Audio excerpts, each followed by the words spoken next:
Olá, tudo bem? Como vocês estão? Espero que estejam bem. Sejam bem-vindos a mais um programa nosso da Escola em Casa. Meu nome é Suzana Farias e sou a sua professora de matemática. É um prazer estar com vocês, Educação de Jovens e Adultos, fase 1 e 2. Bem, nossa aula de hoje será a aula número 13 e nós vamos falar sobre grandezas e medidas. Só que hoje nós vamos abordar massa. E para a gente entender essa grandeza e medida denominada massa, nós vamos passar a compreender que massa não é só uma coisa que é legal, mas é um volume. E aí a gente vai ver o seguinte. As medidas existem para facilitar a vida cotidiana de todo ser humano. Então, sempre nos estudos de matemática, as principais coisas que a gente pensa sobre ela é que ela vai abordar unicamente números. Mas não é só números por si só ou por números por quantidade, mas o número também como um fator social em todos o contexto da vida minha e sua. Então, a massa é uma unidade de medida que vai ajudar a gente a pesar os alimentos, pesar massa corporal. Então, a gente observa que nos diversos itens desse dia a dia, a massa ou a compreensão sobre os estudos de massa é fundamental para que a gente possa desenvolver bem e compreender bem essa unidade de medida.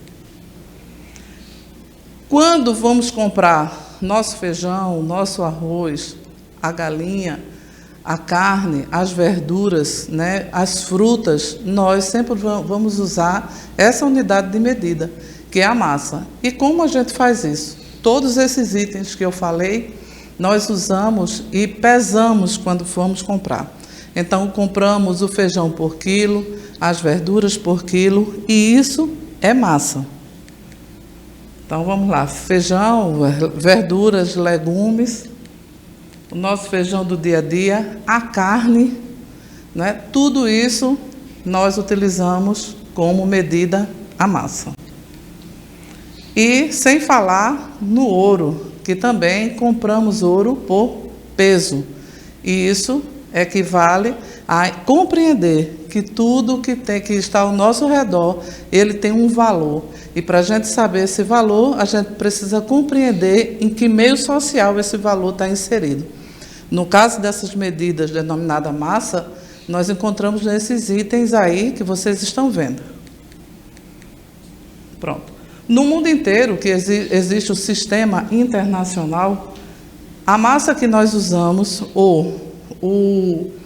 a denominação para essa massa sempre vai ser o quilo, o quilograma. Mas o quilograma, ele também tem os seus múltiplos, que ali na nossa tela aparecem os múltiplos, que é aquele de maior que o grama, que é o quilograma, o hectograma e o decagrama. Os submúltiplos, que são os menores do que a grama, que é o decigrama, o centigrama e o miligrama. Os mais comuns, o que a gente mais usa e o que a gente mais vai abordar aqui é exatamente esse: o quilograma, o grama e o miligrama. Pronto. Na maioria das vezes, a massa é medida em gramas, como a gente falou.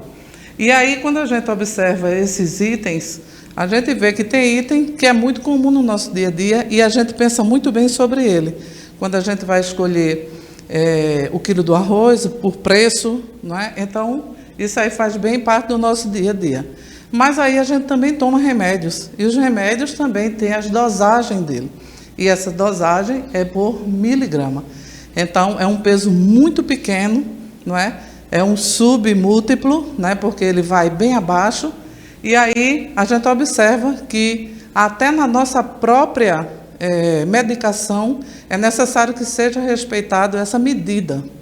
Então, não podemos tomar um remédio acima daquele que o médico receitou, ou a miligrama, acima ou abaixo daquele que o médico receitou. Porque se você toma um remédio com 1 miligrama muito abaixo, você pode não ficar bom. E se você toma com alta dosagem, você pode vir a óbito exatamente pela alta dosagem. Vamos lá. Existem também outras unidades de medidas, que a gente escuta muito também, que é o arroba, né? Que o arroba equivale a 15 quilos.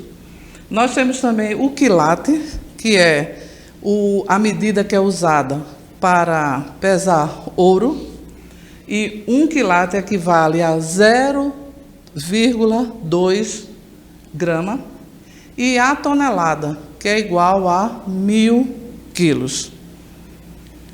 Vamos lá. Essa conversão aí, nós colocamos ali ao centro o grama e colocamos à direita dele os múltiplos e à esquerda os submúltiplos. E ali a gente tem o quilo, o hectograma e o decagrama como múltiplos, como eu falei anteriormente. E à esquerda nós temos o decagrama, o centigrama e o miligrama como submúltiplos.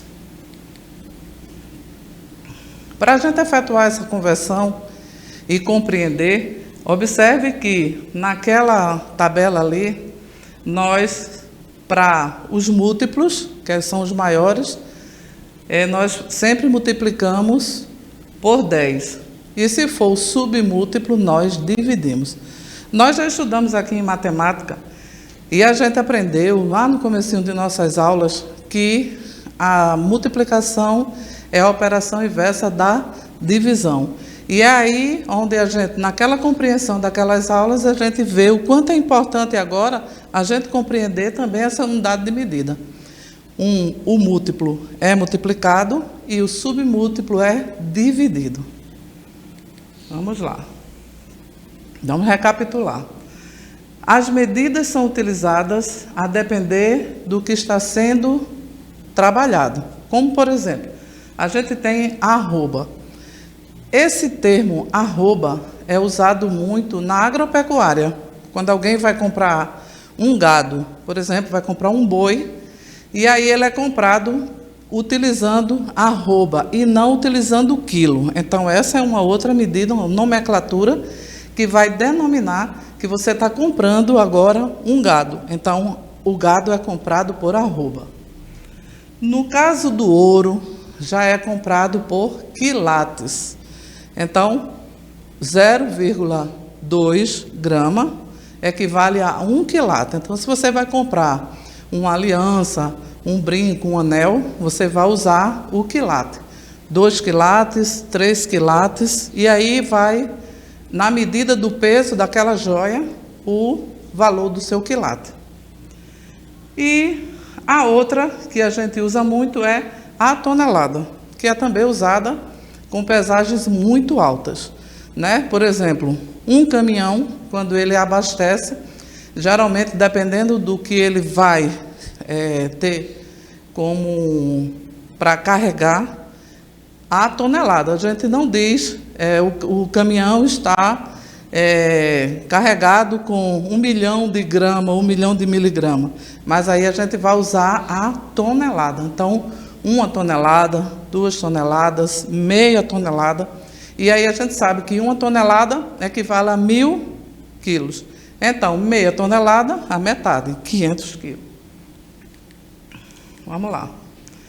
Coloquei aí também alguns objetos que são usados para pesagem. Objetos antigos e novos. Esses aí são bem antigos, não é? Cada pezinho desse equivalia a 1 grama ou a quilos. A gente tem a balança de mão. A gente tem aqui pesa ouro, quilates no caso.